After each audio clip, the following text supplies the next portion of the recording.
Baatiin keessa jiru bitootessi kan dubartoonni itti yaadataman ta'uun beekamaadha. Keessummaan keenya har'aa Yuunivarsiitii Odaa Bultumirraa qabxii olaanaa argachuun eebbifamtee utuu barnootarra jirtu mucaa da'uun ishee waan duubatti ishee deebise akka hin turre dubbatti. Aadde Fooziyaa Jamaal Abdallaa jedhamti. Eessatti dhalattee akka guddatte gaafachuun kamaree kana geggeesse jaallanneedha. Deebii Aadde Fooziyaan jalqabna. Oromiyaa godina Harargee lixaa aanaa Bookee magaalaa Bookee xiqqootti dhaladhe. Achumattan guddadhee barumsa koo sadarkaa tokkorraa hanga qophaa'inaatti achumattan xumure. Kan booda gara Yuunivarsiitii Odaa Bultumitti hin dhufe. Egaa akka dhageenyetti qabxii guddaadhaan ati kan eebbifamte maalidha kan argatte mee qabxiin kee maal ture? Qabxiin kiyya afurii koorsii 38 fudhadhe keessa koorsii 31 A pilaasidha fidee torba immoo A noormaalidha. Barumsa maalii barte ati? Ikoonomiksii. Milkaa'ina akkasiidhaaf maaltu na gargaare jettee yaadda? Ani daa'ima siniin qaba waggaa lammaffaa kootiin daa'ima godhadhe. Chaalenjii kan hundaa keessa darbeetuma sadarkaa kanarra ga'ee waa hundaaf murteessaan of amansiisudha beekaa. Hojii kan kootii nan danda'a jettee yoo kan of amansiistu ta'e wanti hin danda'amne hin jiru. Anis akkasuma xiyyeeffannaa itti kenneen hojii kootii nan danda'a wanti dhiiraa gadi na godhe hin jiru. Ga'een xiyyeeffannaa itti kenneen milkaa'e jechuudha. Kun egaa durumaa gaafa bartuyyuu akkasuma immoo boodana akkasitti yaaduutti kaate? Jalqabumarraa kaaseeti. Ani kilaasii jalqabu sadarkaa tokkoffaarraa kaasee sadarkaa qabaan dhufe qabxii seensa yuunivarsiitiillee 400 fidee gale. Jalqabumaa kaaseetiin akkasitti yaadaa dhufe. Ani bultii kan hin godhadhe kutaa 11 osoo hin baradhuuti. Kan heerumte? Eeyyee. Umriin kee meeqa ture yeroos? Yeroo san umriin koo 17 ture. Erga heerumtee boodaatti fuftee jechuudha? Itti fufeen har'a ga'ee jechuudha. Namoonni baay'een ilaalcha gaarii hin qaban. Namni dubartiin heerumnaan barumsa achumatti waan dhaabbatutti fakkaata. Yeroon ani barumsaaf deemullee namoonni baay'een karaa irratti ati maal heerumtee miti ammallee numa baratta. Naan jedhanii kana millee biyya cabsuuf yaalamillee hin jiru.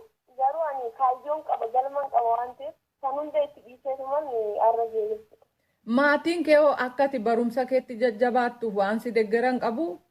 Sirriitti malee maatiin koos akkasuma barachuu qabdaa heerume jettee hamilee itti cabuu qabu barumsa keettisuu qabda yaanii isaanis na jabeessaa turani.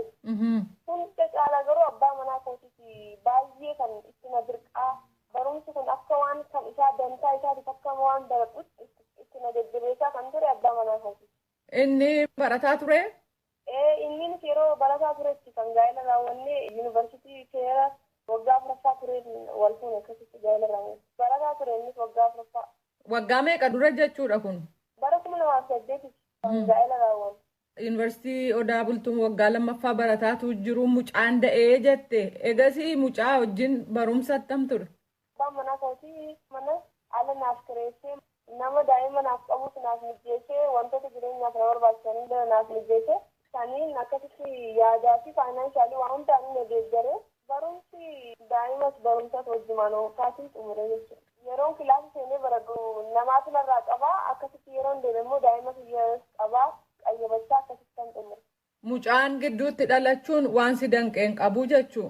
Eeyyeen waan na danqeen qabu. Inumaatu moor akka nan hojjedhu na taasisa. Inumaatu yeroon ulfa turetti koorsiin fudhadhe hundumaayyuu seenisteera kan Egaa amma barattoota sagantaa kana dhaggeeffataa jiranii fi bu'uurri milkaa'inni kee maal akka ta'e mee ibsi? Bu'uurri milkaa'ina biyyaa tokkoffaa abbaatu tattaafata of amansiisudha jechuudha. Fakkeenyaaf nuti yeroo baay'ee shamarran akka waan hin dandeenyetti dhiiraa gadi barumsa hin dandeenyellee ifa amansiisna. Kun immoo wantuma hundaa waaqeef duuba deebinuu taasisa jechuudha. Kanaafuu ni dandeenyaa nuti dhiiraan wal qixaa yoo ittiin hojjenne rabbiin sammuu wal qixa ilma namaatiif kenne garaagarummaan kan dhufu itti fayyadama isaa irratti of amansiistee itti fayyadamte taanaan wanti hin danda'amne hin jiru. Deemsa kana hundumaa keessatti jireenya kee keessatti rakkoo guddaa na qunname jettu qabdaa? Chaalenjii na qunname yoo jiraate yeroo ulfa kootitti malee dubartiin yeroo ulfaataatitti chaalenjii hedduu keessa dabarti. Dhumartuu natti ulfaate malee kan biraan qabu. Waggaa 4 barnoota ikoonomiksiin fixxee badhaasa argatte maayin? Badhaasni argadde waancaa 2 fi meedaaliyaa warqii 1.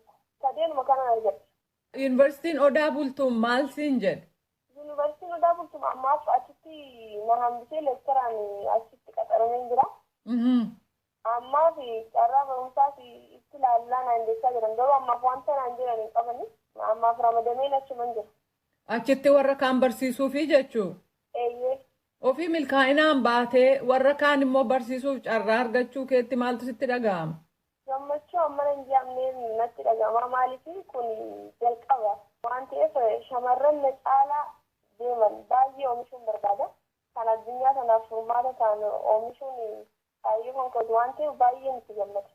Yuunivarsiitiin Odaa Bultumii qabxii guddaadhaan eebbifamtee amma immoo achuma akka barsiistu carraa argatteetta. Fuuldura kee attamitti ilaalta?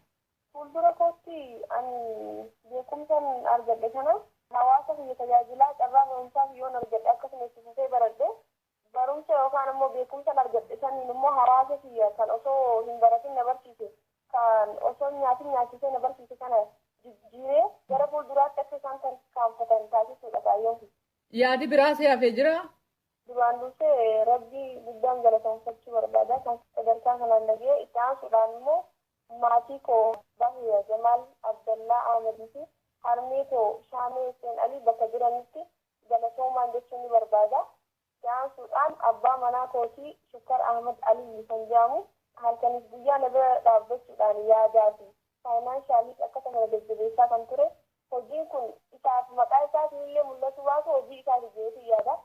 Bakka jirutti haalaaf galatamuudhaaf jiraachuu jaani. Dhumarratti immoo wasiila koo Ziyaad Hussein kan jedhamu nama jabaadha. Baay'ee na deeggaraa ture. Isallee baay'ee galateeffachuun barbaada. Fooziyaa Jamaal deebinaa laatteef maqaa raadiyoo sagalee Ameerikaan galatoomi.